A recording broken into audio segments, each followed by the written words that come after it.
Ayu urang rajut deui tradisi nu jadi ciri, tradisi jeung sari harmoni, ku seni hirup urang jadi asri, tradisi urang pasti abadi.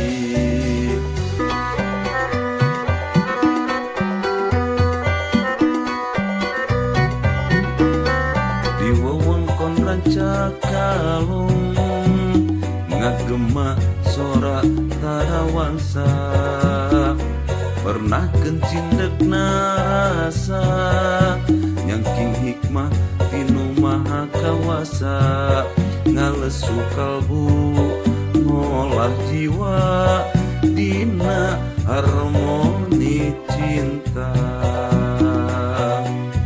rasa sajati ngejirim gerak naraga, kacapi suling nembangkeun tembang carita, tarawangsa heasna nembus rasa, kolearna sumarambah kana jiwa.